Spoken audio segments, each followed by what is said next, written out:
अस्सलाम वालेकुम प्यारे बच्चों। ब्राउन मुंबई महानगर पालिका शिक्षण विभाग MCGM ऑनलाइन वर्चुअल क्लास में आप सभी का इस्तकबाल है, स्वागत है। मैं हूं आपका मुअल्लिम शम्स तबरेज़। चलिए करते हैं लेसन की शुरुआत।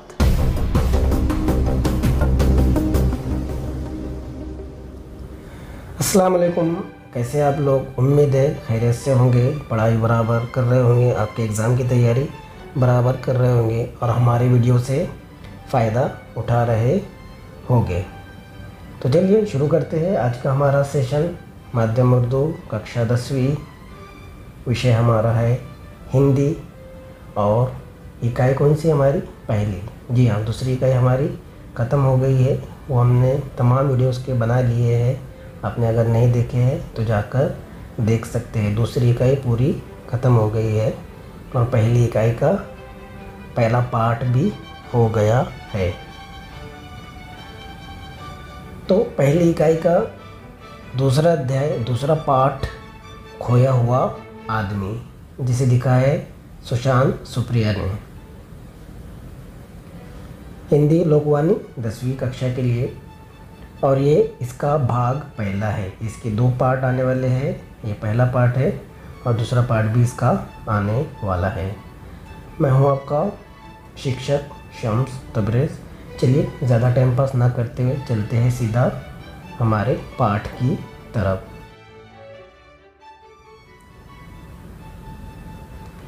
खोया हुआ आदमी, जिसे लिखा है सुशांत सुप्रिया ने। चलिए देखते हैं उनका परिचय।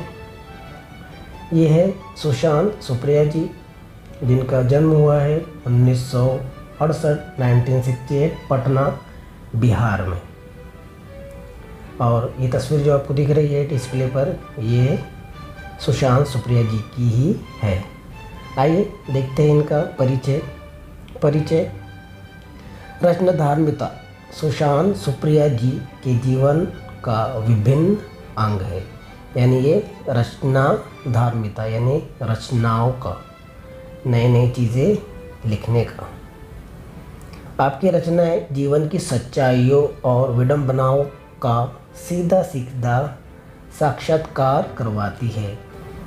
आपने हिंदी के अतिरिक्त अंग्रेज़ी और पंजाबी में भी लेखन कार्य किया है। आपकी लगभग 500 रचनाएं विविध प्रतिष्ठित पत्रिकाओं में प्रकाशित हुई है। जी हाँ, ये है सुशांत सुप्रिया जी, जिनको रचनाधार्मिता के नाम से भी जाना जाता है। यानी उनका वो विभिन्न अंग है। रचनाधार्मिता यानी रचनाएं करना, नई चीज़ें लिखना। और आपकी जो रचनाएं है, इसमें जीवन की, हमारे ज़िंदगी की सच्चाई और उसकी विडंबना का सीधा साक्षात्कार करवाती है, यानी दीदार करवाती है, हमें दिखाती है कि हमारी ज़िंदगी की सच्चाई क्या है, हमारी ज़िंदगी के जो पहलू है जिस पर कभी बात नहीं की जाती है, जात पात धर्म, वो सब इस पर कभी बात नहीं की जाती है। सुशांत सुप्रिया जी के रचनाओं में वो सब हमें नज़र आता है खुले तौर पर। आपने हिंदी में तो रचनाएं की ही की, इसके अलावा, इसके अतिरिक्त अंग्रेज़ी में भी लिखा है आपने और पंजाबी में भी लेखन कार्य किया है। और आपकी लगभग 500 रचनाएं, कितनी? 500 रचनाएं विविध प्रतिष्ठित पत्रिका, यानी जो मशहूर पत्रिकाएं हैं, न्यूज़पेपर वगैरह है, और जो मंथली मैगजीन्स आती है ना, उसके यहाँ पर बात हो रही है। उसमें प्रकाशित हुई है, छपी है और लोगों ने उसको पढ़ा है, प्रकाशित हुई है, छपी है। तो ये है सुशांत सुप्रिया जी। कौन है? इनका परिचय हमने देख लिए। बढ़ते हैं आगे, देख लेते हैं इनकी प्रमुख कृतियाँ। एक बूंद ये भी, ये कविता संग्रह, आपने कविताएं भी लिखी है। हत्यारे तथा हे राम कथा संग्रह है। इन गांधी जीज कंट्री, अंग्रेज़ी कविता संग्रह आदि वगैरह इन्होंने लिखी है। इसके अलावा पिता के नाम, शिव की अप्रीतम कहानियाँ, इस छोर से उस छोर तक, दल दल हत्यारे, ये सब सुशांत सुप्रिया जी ने लिखी है। और आज का जो पाठ हम पढ़ने वाले खोया हुआ आदमी, ये लिया गया है उनकी नामचीन किताब पिता के नाम से। ये वाला पाठ इसी बुक से लिया गया है। तो यहाँ पर देख लिया हमने, इन्होंने बहुत सारी बुक लिखी है, 500 से ज़्यादा इनकी रचनाएं छप चुकी है न्यूज़पेपर में, मैगज़ीन्स वगैरह में, और इनकी खुद की किताब भी बहुत सारी है जो छपी है। तो ये बहुत बड़े जाने माने लेखक है सुशांत सुप्रिया जी। अब इतने बड़े लेखक है तभी तो हमारी किताब में उनका पाठ आया है ना जी। आप तो समझ ही गए होंगे कि वो कितने बड़े लेखक हैं। चलिए बढ़ते हैं आगे। खोया हुआ आदमी, इस पाठ में हमें क्या सीखने के लिए मिलेगा, क्या समझने के लिए मिलेगा। प्रस्तुत वर्णनात्मक कहानी, ये एक कहानी है। और कौन सी कहानी है? वर्णनात्मक कहानी है। में खोया हुआ आदमी के माध्यम से लेखक ने समाज में व्याप्त ऊंच नीच, अमीर गरीब, जाति पाति आदि कुरीतियों को भुला देने के लिए प्रेरित किया है। इस कहानी से ये ज्ञात होता है कि अपने अच्छे कार्यों से कोई भी आदमी, पशु, पक्षी, मानव सबसे आदर प्राप्त कर सकता है। यहाँ लेखक ने सभी को सौहार्द से रहने की सीख प्रदान की है और लोगों को अपनी ऊर्जा सकारात्मक काम में लगाने को कहा है। जी हाँ, इस पाठ से हमें बहुत कुछ सीखने के लिए मिलेगा। सबसे पहले तो हमें ये सीखने के लिए मिलेगा कि हमको ऊंच नीच, अमीर गरीब, जाति प्रांति को भूल कर आगे बढ़ना होगा और ये सब ख़त्म करना होगा। ऊंच नीच, इससे पहले भी हम लोग ऊंच नीच, अमीर गरीब, जाति पांति सब पढ़ चुके हैं। आपने पुराने वीडियो नहीं देखे हैं तो जाकर देख सकते हैं। सुशांत सुप्रिया जी की इस कहानी से ये मालूम होता है, ये ज्ञात होता है कि अपने अच्छे कार्यों से, यानी अपने अच्छे कामों से, अपने अच्छे आमाल से कोई भी आदमी, पशु पक्षी, चाहे जानवर हो, परिंदा हो, चरिंदा हो, इंसान हो, सबसे आदर प्राप्त कर सकता है, सबसे इज्जत हासिल करता है, सबके अंदर फेमस हो सकता है। बराबर ना? आपने बहुत सारे ऐसे वीडियो देखे होंगे इंसानों के जो टाइगर के साथ खेल रहे हैं, हाथियों के साथ खेल रहे हैं, जंगली जानवरों के साथ खेल रहे हैं, क्योंकि उन्होंने उनको ट्रेन किया है, इस तरह उनके साथ वो रहे हैं, है ना। शेर के वीडियो तो आपने बहुत देखे होंगे, शेर के साथ एक आदमी जो है बहुत खेलता है ना। तो इससे क्या पता चलता है? इससे ये पता चलता है कि हमारे कार्य, हमारा स्वभाव, हमारे आमाल कैसे है, हमारा रहने सहने का तरीका कैसा है, रहने सहने का ढंग कैसा है, हम किसके साथ किस तरह रहते हैं। तो उससे हमारा जीवन प्रभावित होता है, उसी से हम अच्छे या बुरे बनते हैं। तो सुशांत सुप्रिया जी इस कहानी के माध्यम से यही कहना चाहते हैं कि हमारे अच्छे कार्यों से कोई भी आदमी, पशु पक्षी, मानव, किसी से भी हम आदर प्राप्त कर सकते हैं, इज्जत हासिल कर सकते हैं, अपने आप को उनके बीच फेमस कर सकते हैं। यहाँ लेखक ने सभी को मिलनसारी से रहने की सीख प्रदान की। सब आपस में क्या रहे?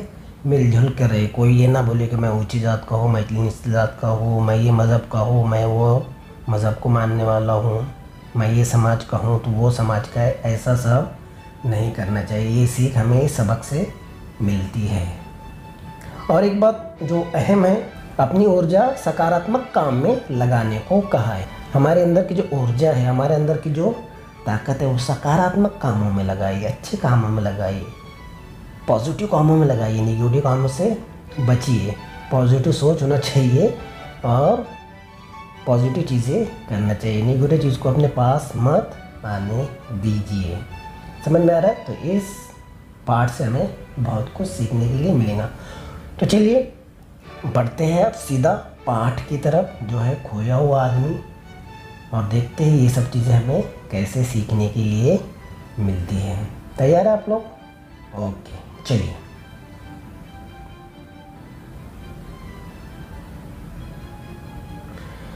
तो चलिए, यहाँ पर होती है कहानी की शुरुआत, प्रारंभ। कई वर्षों की बात है। एक पुराना गांव था।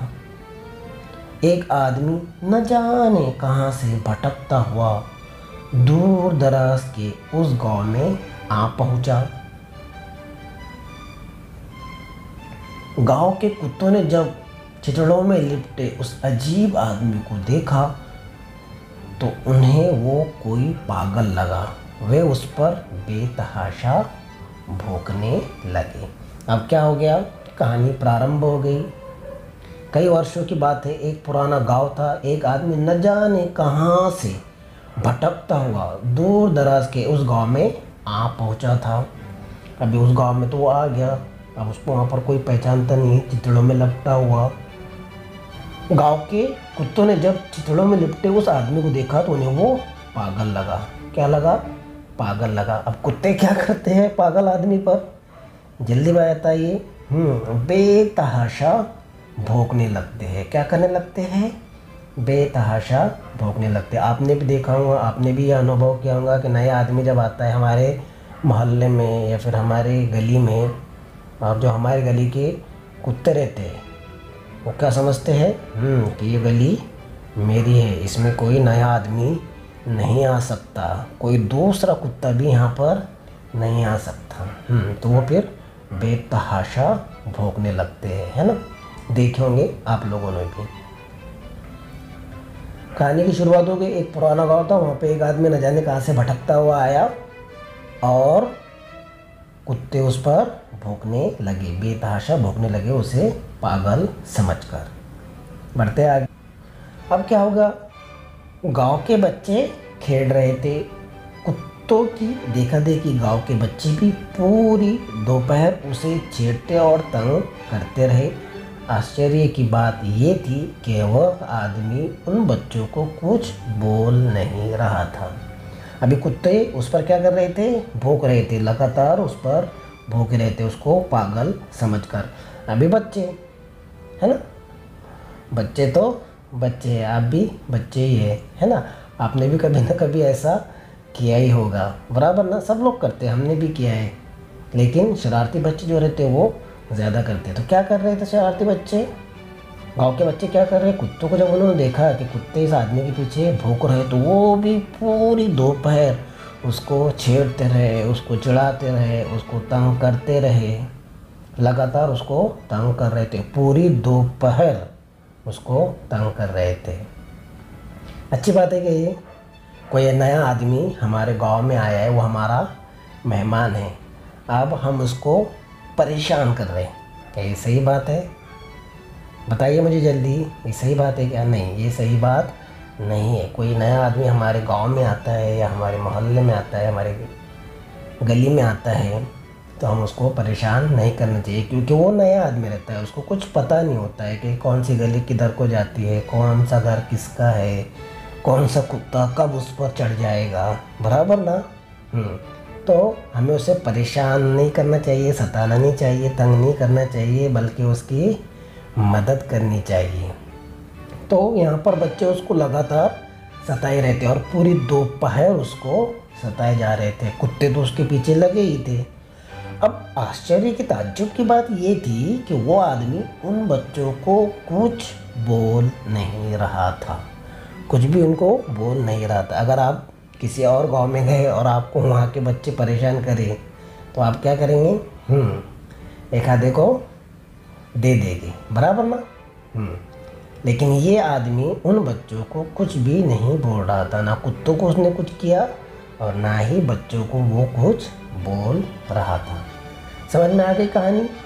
एक आदमी एक गांव में आया, पुराने गांव में, कुत्ते उस पर भौंकने लगे और बच्चे भी उसको पूरी दोपहर सताने लगे। समझ में आ रहा है ना? ओके, चलिए बढ़ते आगे। अब देखिए क्या हो गया। संयोग से किसी भले आदमी ने, अभी क्या कर रहे थे, उसको सब परेशान कर रहे थे, कुत्ते भी परेशान कर रहे थे, बच्चे भी परेशान कर रहे थे। संयोग से किसी भले आदमी ने गांव के बच्चों को उस पर पत्थर फेंकते हुए देख लिया। जब वो भला आदमी उस आदमी के करीब गया तो उसके चेहरे पर मौजूद खोयापन के भाव के बावजूद उसमें गरिमा के चिन्ह दिखे। यह आदमी पागल नहीं हो सकता, उसने सोचा। गांव के उस आगंतुक भले व्यक्ति ने उस आदमी से उसका नाम पता पूछा, पर वह कोई उत्तर नहीं दे सका। वो केवल इतना बोल पाया, शायद मैं खो गया हूँ, ये सुनते ही गांव के उस भले व्यक्ति ने निश्चय किया कि वे सब उसे खोया हुआ आदमी कहकर बुलाएंगे। अभी क्या हो गया कि संयोग से किसी भले आदमी ने, एक भला आदमी वहाँ पर जा रहा था, उसने देखा कि बच्चे और कुत्ते इसको परेशान कर रहे हैं एक आदमी को, जो कि पागल जैसा लग रहा है, लेकिन ये पागल तो है नहीं। उसने बच्चों को हटाया और उनको रोका और वो उसके करीब गया और देखा तो उसको ये महसूस हुआ और उसने ये सोचा, वो भले व्यक्ति ने ये सोचा कि ये आदमी पागल नहीं हो सकता। उसने उसका नाम पता पूछा तो वो कोई जवाब नहीं दे सका, नहीं दे पाया, कोई उत्तर उसने नहीं दिया। वो केवल इतना बोल पाया, वो सिर्फ इतना बोल पाया, शायद मैं खो गया हूँ। ये सुनते ही गांव के भले व्यक्ति ने निश्चय कर लिया, उसने तय कर लिया कि आज से हम इसे खोया हुआ आदमी बुलाएंगे। यानी उसका नामकरण हो गया, उसका नाम रख दिया गया। क्या नाम रखा गया उसका? खोया हुआ आदमी। तो यहाँ से इस पैराग्राफ से हमें क्या सीख मिलती है कि हमें क्या करना चाहिए? हाँ, जैसा कि मैंने आपको पहले बताया हूँ कि हमें लोगों की हेल्प करनी चाहिए, मदद करनी चाहिए। जो नया आदमी है, नया आदमी नहीं है, जो भी जिसी भी हेल्प की मदद की ज़रूरत हो उसे हमें मदद करनी ही चाहिए, है ना। हम अगर मदद करेंगे तो बदले में हमें जब मदद की ज़रूरत होगी तो कोई हमें मदद ज़रूर करेगा। तो इस भाव के साथ तो हम मदद कर ही सकते हैं, बराबर ना। तो कहानी अब आगे बढ़ रही है। बच्चे उसको सता रहे थे, कुत्ते उस पर भौंक रहे थे, बच्चे उस पर पत्थर मार रहे थे। भले व्यक्ति ने आके उसको बचा लिया बच्चों से और कुत्तों से। उसका नाम पता पूछा, वो नहीं बता सका, केवल वो इतना बता सका कि शायद मैं खो गया हूँ। तो उसका नाम करण हो गया खोया हुआ आदमी। समझ में आ रहा है ना? गुड, चलिए बढ़ते हैं आगे। कहानी आगे बढ़ रही है। खोया हुआ आदमी इतना खोया था, इतना खोया था कि उसकी पूरी स्मृति का लोप हो चुका था। उसके जहन से उसका नाम और पता पूरी तरह खो चुके थे। ना उसे अपनी जाति पता थी, न अपना धर्म, लेकिन अपने खोएपन में भी उसमें परिचित जैसा कुछ था जो उसे अपना सा बना रहा था। लिहाजा जब उसे गांव के अन्य लोगों के पास ले जाया गया तो उसे देखते ही सभी एक स्वर में बोल उठे, अरे ये खोया हुआ आदमी तो बेहद अपना सा लग रहा है। उन्होंने उसे अपने ही गांव में रख लेने का फैसला किया। वह आदमी भी उस गांव में रहने के लिए तैयार हो गया।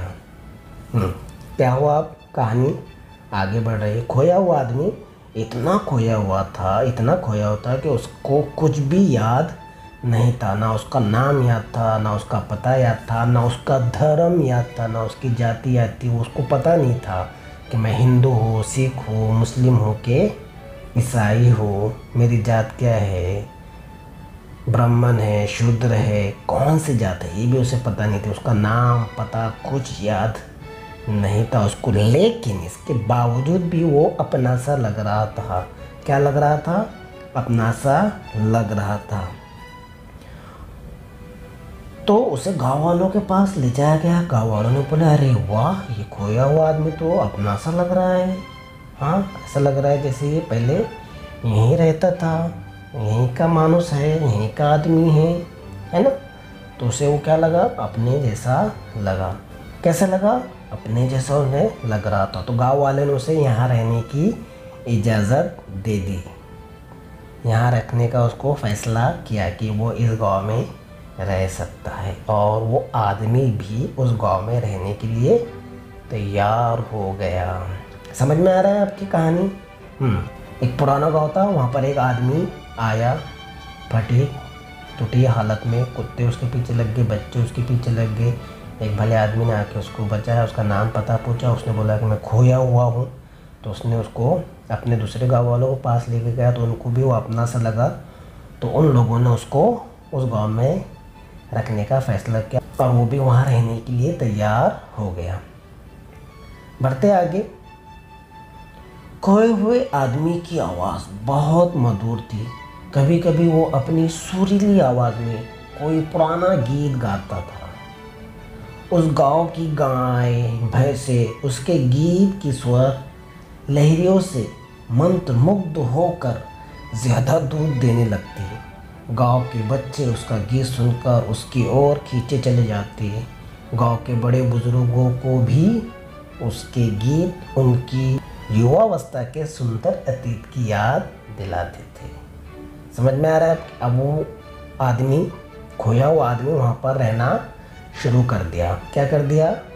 वहाँ पर रहना उसने शुरू कर दिया। अब उसकी आवाज़ इतनी मधुर थी, इतनी अच्छी थी, इतनी सुरीली थी। किसकी आवाज़? खोए हुए आदमी की आवाज़ इतनी सुरीली थी कि उसकी आवाज़ सुनकर गाय भैंसे ज़्यादा दूध देने लगती थी। क्या देने लगती थी? ज़्यादा दूध देने लगती थी। गाय भैंसे जब उसकी आवाज़ सुनती ना तो ज़्यादा दूध देने लगती, एकदम खो जाती। गाँव के बच्चे क्या कर रहे थे? उस पर पत्थर मार रहे थे, उसको सता रहे थे, परेशान कर रहे थे ना। वो भी क्या कर रहे हैं? उसके गीत सुनकर उसकी ओर खींचे चले आते हैं। इसके अलावा गांव के बड़े बुजुर्गों को भी उसके गीत बहुत अच्छे लगते थे और उन्हें अपने युवावस्था यानी कि जवानी के दिन याद दिलाते थे। समझ में आ रहा? अब उसने यहाँ पर रहना शुरू कर दिया। अब उसकी एक खासियत ये थी कि वो बहुत अच्छा गाना गाता था, गीत बहुत अच्छा गाता था। बड़े बुजुर्गों की भी उसको पसंद आते थे, बच्चों को भी वो गीत पसंद आते थे और गाय भैंसे भी उसके गीत सुनकर और ज़्यादा दूध देती थी। समझ में आ रहा है? अब ये पहले उसकी अच्छाई उनको पता चली। किसकी? खोए हुए आदमी की। चलिए बढ़ते हैं आगे, देखते हैं आगे। गांव के लोगों ने पाया कि जब से वह खोया हुआ आदमी वहां आया था, गांव के फूल और सुंदर लगने लगे थे। गांव की तितलियां ज़्यादा मोहक लगने लगी थी। गांव के जुगनू ज़्यादा रोशन लगने लगे थे। गांव के बच्चे भी अब ज़्यादा खुश रहने लगे थे, क्योंकि बच्चों को वो सम्मोहित कर देने वाले कमाल के गीत सुनाता था। गांव के कुत्ते अब उसके सगे हो गए थे। वो उसके आसपास ऐसे चलते जैसे उसे गॉड ऑफ ऑनर दे रहे हो। अभी क्या हो गया? गांव के लोगों ने पाया, गांव के लोगों को ये समझ में आया कि जब से ये आदमी यहाँ पर आया है, क्या हो रहा है? फूल भी अच्छे लगने लगे हैं और सुंदर लगने लगे। फूल भी क्या लग रहे हैं? सुंदर। पहले वैसे ही फूल थे और उसके आने के बाद भी वैसे ही फूल थे, लेकिन अब उसके आने के बाद वो क्या हो रहे थे? और सुंदर उनको लग रहे थे। तितलियाँ ज़्यादा मोहक लगने लगी थी और प्यारी लगने लगी थी और अच्छी लगने लगी थी। गांव के जुगनू, क्या? गांव के जुगनू और ज़्यादा रोशन लगने लगे थे। जुगनू देखे ना आप लोगों ने? हाँ, जुगनू जो रोशन एक छोटा सा कीड़ा होता है और इससे रोशनी निकलती है, आप लोगों को तो पता ही होगा। इसके अलावा गांव के बच्चे भी ज़्यादा खुश रहने लगे। गांव के बच्चे भी क्या कर रहे? बहुत ज़्यादा खुश रहने लगे, क्योंकि वो उनको ऐसे गीत सुनाता था जिससे वो सम्मोहित हो जाते थे। कमाल के गीत वो सुनाता था। खोया हुआ आदमी, जैसे कि हमने पहले देखे कि उसकी आवाज़ बहुत सुरीली थी, मनमोहक थी, दिल को छू लेने वाली थी। बच्चे बूढ़े जवान सब उसके गीत सुन रहे थे। बूढ़ों को तो अपनी जवानी याद आ रही थी। इसके अलावा गाय भैंसे भी उसका गीत सुनकर ज़्यादा दूध देने लगी थी। है ना कमाल की बात? गाँव के कुत्ते भी अब उसके सगे हो गए, सगे वाले हो गए। उनको ऐसा लग नहीं रहा कि अब नया आदमी है, बल्कि उसके आसपास ऐसे चढ़े जैसे god of honour, god of the honour का उसको खिताब दे रहे हैं। आजू बाजू साइड में बाउंसर चलते हैं ना, बड़ा आदमी आता है, आसपास उसके गार्ड चलते हैं, उस तरह उसको ऑनर दे रहे हैं। बराबर ना? इस तरह उस बन गया था वो, क्योंकि गाँव के कुत्ते भी उसको प्यार करने लगे थे, उसको समझने लगे थे। चलिए बढ़ते हैं आगे और कहानी को आगे बढ़ाते हैं। अब देखते हैं क्या नया ट्विस्ट आता है। चलिए, उन्हीं दिनों गांव की एक वृद्धा को सपना आया कि वो खोया हुआ आदमी दरअसल उसका ही बेटा था, जो बचपन में कहीं खो गया था। वो एक गरीब स्त्री थी जो घास काटकर, उपले थापकर और पेड़ पौधों की लकड़ियां इकट्ठा कर अपना जीवन चलाती थी। उसने खोए हुए आदमी को अपने सपने के बारे में बताया। खोए हुए आदमी ने खुशी खुशी उस वृद्धा को अपनी माँ मान लिया और उसके साथ रहने लगा। खोए हुए आदमी ने अपनी माँ की इतनी सेवा की कि वृद्धा को लगा कि उसका जीवन धन्य हो गया। अब क्या हुआ कि एक बूढ़ी औरत थी, वृद्ध है नहीं, बूढ़ी औरत। उन्हीं दिनों उसको एक सपना आया। किसको? बूढ़ी औरत को, कि वो जो खोया हुआ आदमी है दरअसल उसका ही बेटा था। उसको सपना आया। किसको? बूढ़ी औरत को सपना आया कि वो उसका बेटा है जो बचपन में कहीं खो गया था। और बूढ़ी औरत क्या करती थी? गरीब स्त्री थी बेचारी, घास काट कर, उपले थाप कर और पेड़ पौधों की लकड़ियाँ इकट्ठा करके अपना जीवन चलाती थी, वो बूढ़ी औरत वृद्धा। अब उसने क्या किया? बिना देर गवाए अपना सपना खोए हुए आदमी को सुनाया। सपने के बारे में उसने उसको बता दिया।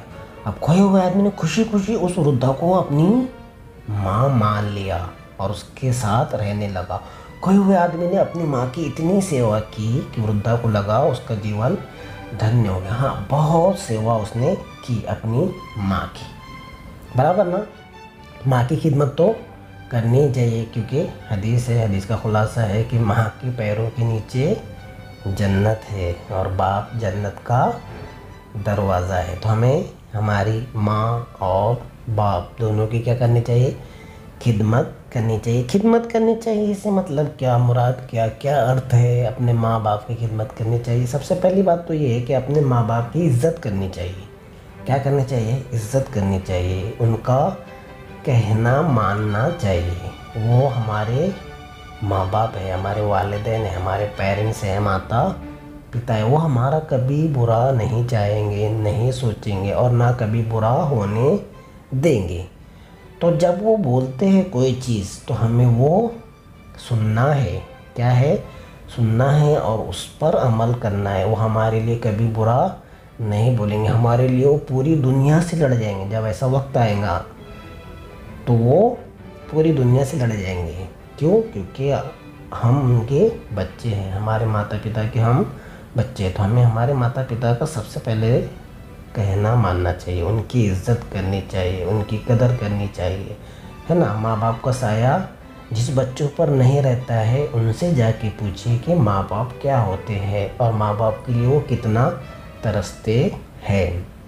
तो अल्लाह का शुक्र अदा करना चाहिए कि हमारे सर पर माँ बाप का साया है। और जो बेचारे जिनके माँ बाप नहीं हैं उनसे पूछिए कि माँ बाप क्या होते हैं, है ना। जो चीज़ हमारे पास रहती है हमें उसकी कदर कीमत नहीं रहती है। जो चीज़ हमारे पास से चली जाती है या हमारे पास नहीं रहती तब हमें उसकी कदर और कीमत मालूम पड़ती है। तो माँ बाप हमारे पास अभी है तो हमें उनकी क्या करना चाहिए? खिदमत करनी चाहिए, उनका कहना मानना चाहिए, है ना। और जब वो बुज़ुर्ग हो गए, अगर बूढ़े हो गए तो उनकी खिदमत करनी चाहिए। जो भी वो बोल रहे हैं, पानी खिला दे बेटा, खाना खिला दे बेटा, उठा दे, बिठा दे, ये कर दे, वो कर दे, है ना। उससे इरिटेट नहीं होना चाहिए बल्कि खुश होना चाहिए कि अल्लाह ने हमें ये मौका दिया कि हम हमारे वालिदैन की खिदमत कर सकें। तो कहानी अब यहाँ पर पहुँच गई है कि एक वृद्धा को सपना आया कि वो खोया हुआ आदमी उसका बेटा है। और वो स्त्री क्या करती थी? गरीब थी, लकड़ियाँ काट कर, उपले थोप कर और अपना जीवन वो गुजारती थी। उसने उसको बता दिया कि मुझे ऐसा सपना आया और वो खुशी खुशी उसका बेटा बनकर उसकी खिदमत करने लगा। तो बच्चों, कहानी तो बहुत इंटरेस्टिंग लग रही है, आपको मज़ा भी आ रहा होगा, लेकिन हमारे पास अब इस सेशन में टाइम नहीं है। तो हम इसका भाग दूसरा अगले वीडियो में कवर करेंगे। तो मुझे उम्मीद है आपको आज का ये वीडियो पसंद आया होगा और आज की ये कहानी आपके समझ में आई होंगी। जहाँ तक हमने कहानी ये पढ़ी, अभी इसका ख़ास हिस्सा, अहम हिस्सा अभी बाकी है, जो हम अगले वीडियो में कवर करेंगे इंशाअल्लाह। तो मुझे उम्मीद है आपको ये वीडियो पसंद आया होगा। वीडियो पसंद आया तो वीडियो को लाइक कीजिए, शेयर कीजिए और चैनल को अभी तक सब्सक्राइब नहीं किया है तो चैनल को सब्सक्राइब कर लीजिए। बच्चों, आज की वीडियो में बस इतना है। अपना ख्याल रखिए, अपना ध्यान रखिए, पढ़ाई बराबर करिए। मिलते हैं नेक्स्ट वीडियो में, तब तक के लिए टेक केयर। तो बच्चों, मुझे उम्मीद है आपको आज का लेसन पसंद आया होगा। आज की वीडियो में बस इतना ही। मिलते हैं हम नेक्स्ट वीडियो में, तब तक के लिए अल्लाह हाफिज़।